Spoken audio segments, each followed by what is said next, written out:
Selamat pagi Bapak, Ibu, dan juga anak-anak sekalian.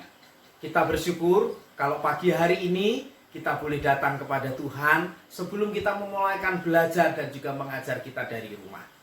Kita siapkan hati kita bersama dengan Eli. Kita naikkan sebuah pujian, sungguh indah.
Mari kita berdoa.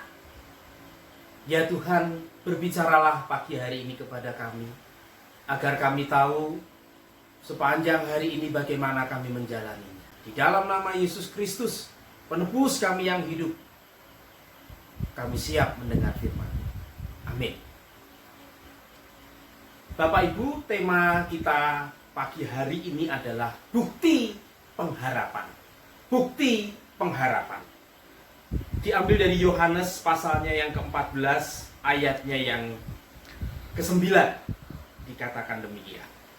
Kata Yesus kepadanya, "Telah sekian lama aku bersama-sama kamu, Filipus, namun engkau tidak mengenal aku. Barang siapa telah melihat aku, ia telah melihat Bapa. Bagaimana engkau berkata, tunjukkanlah Bapa itu kepada kami."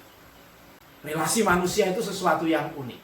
Pernah saya mengenal pasangan suami istri yang sudah bertahun-tahun mereka menikah, hidup bersama, punya anak, bahkan punya cucu.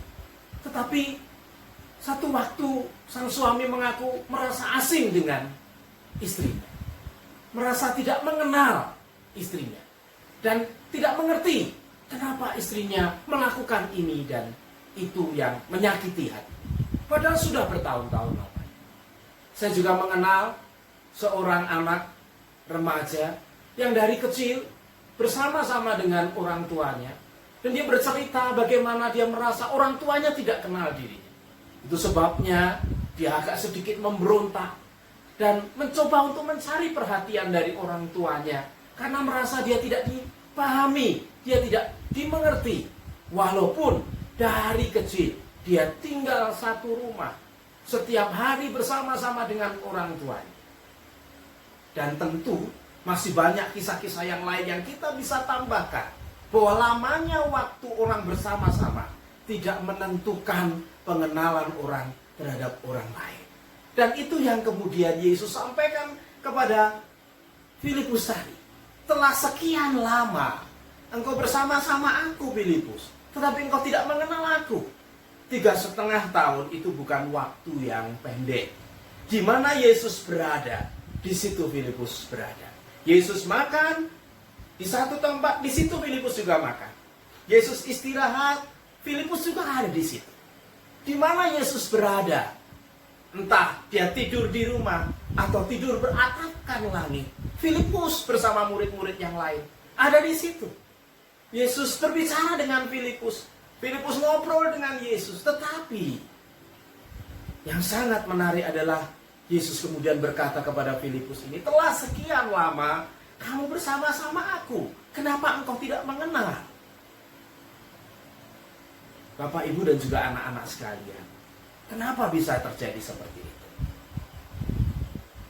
Hal itu terjadi oleh karena memang kualitas hubungan, kualitas relasi yang dibangun tidaklah kualitas yang didasarkan satu pengenalan yang mendalam. Memang bersama-sama, tetapi tidak belajar untuk mengenal. Tadi yang saya katakan, ada suami yang walaupun bersama-sama tidak kenal istrinya. Ada orang tua yang sekalipun tiap hari bersama-sama tidak kenal anaknya. Mungkin ada banyak alasan, tetapi salah satunya adalah bahwa memang kualitas relasi itu perlu diperhatikan. Kalau orang sungguh-sungguh ingin mengenal seseorang, maka dia harus memberikan pikirannya, memberikan perasaannya, memberikan seluruh perhatian, seluruh dirinya kepada orang itu untuk mengenalnya. Rupa-rupanya itu tidak dilakukan oleh Filipus. Filipus terlalu asik dengan dirinya. Filipus asik dengan segala hal yang dia pikirkan, dia harapkan, dia inginkan dari Yesus. Sampai-sampai dia lupa untuk belajar mengenali Yesus. Filipus selalu berpikir menurut pikirannya. Filipus merasakan menurut perasaannya. Filipus memandang Yesus dengan kacamatanya sendiri. Tidak belajar mengenal Yesus dari apa yang Yesus katakan. Tidak belajar mengenal Yesus dari perasaan yang diekspresikan Yesus. Itu sebabnya Filipus setelah sekian lama tidak mengenal.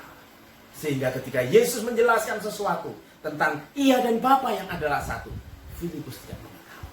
Filipus seperti tidak punya harapan. 3,5 tahun bersama Yesus, tapi ketika Yesus akan pergi, dia merasa tidak punya harapan dan dia tidak mengenal Yesus. Yang luar biasa, di tengah-tengah tidak adanya harapan itu, Yesus memberikan harapan. Yesus kembali berbicara kepada Filipus, mengingatkan Filipus tentang pengenalannya. Yesus memberikan secercah harapan.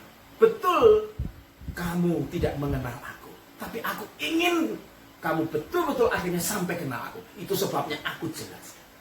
Bapak, Ibu, dan juga anak-anak sekalian, waktu dan peristiwa yang kita jalani bisa membuat kita memikirkan, merasakan, menghendaki berdasarkan pikiran dan keinginan kita.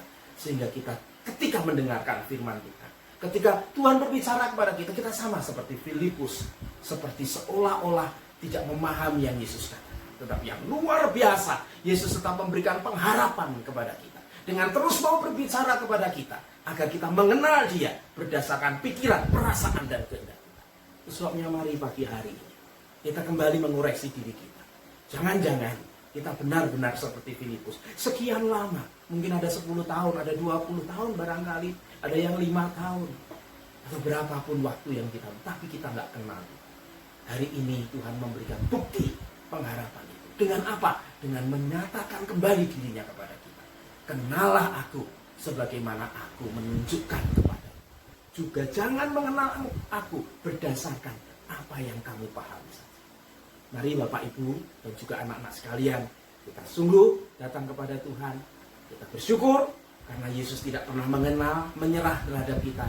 Dia selalu menyatakan diri kepada kita agar sungguh kita mengenal Dia, bukan berdasarkan diri kita, tapi seperti yang Yesus katakan. Dan inilah bukti pengharapan di dalam Kristus. Ia terus berbicara sekalipun kita kadang-kadang tidak mendengar dan memahami menurut pikiran kita sendiri. Selamat berjalan bersama Yesus sepanjang hari ini. Tuhan memberkati. Mari kita berdoa. Bapa di surga, kami bersyukur karena Engkau tidak menyerah kepada kami. Engkau memberikan bukti pengharapan kepada kami. Sekalipun kami seringkali tidak mengenal Engkau. Sekian lama kami bersama-sama Engkau, tapi kami tidak mengenal Engkau. Tetapi Engkau tidak menyerah, sama seperti Engkau tidak menyerah terhadap Filipus. Engkau memberikan pengharapan bahwa Engkau mau terus menunjukkan dirimu kepada kami. Terima kasih ya Tuhan. Dan sepanjang hari ini kami mau belajar untuk mengenal Engkau lebih dalam, membangun relasi yang lebih baik berdasarkan pengenalan akan Engkau, bukan pemahaman kami sendiri. Tuhan, berkatilah belajar mengajar kami pada hari ini. Berkatilah juga orang tua, para siswa. Berkatilah pemerintah kami yang sedang mengatasi corona. Dan kami secara khusus pagi hari ini berdoa untuk para anggota yayasan, mereka yang tidak menerima sepeser apapun dari yang mereka kerjakan untuk sekolah ini. Berkatilah mereka ya Tuhan dengan pekerjaan, keluarga mereka masing-masing. Anugerahkanlah segala sesuatu yang mereka perlukan. Hari ini Tuhan, mereka memikirkan bagaimana supaya sekolah tetap bisa diberlangsungkan dengan keadaan seperti ini. Tuhan berkati, tolonglah mereka ya Tuhan. Berikanlah hikmat sehingga kami semua bisa tetap menjalankan sekolah dengan baik. Terima kasih Tuhan, kami percaya Engkau mendengar dan memberkati kami. Bapak Ibu, sekarang terimalah berkat Tuhan. Kiranya Raja segala zaman, Allah yang esa, Allah yang kekal, Allah yang tidak nampak itu memberkati rumah tanggamu, memberkati belajarmu, memberkati mengajarmu, memberkati pekerjaanmu, memberkati kesehatanmu, memberkati keseluruhan hidupmu dari hari ini sampai Tuhan membawamu ke surga yang mulia. Amin. Tuhan memberkati.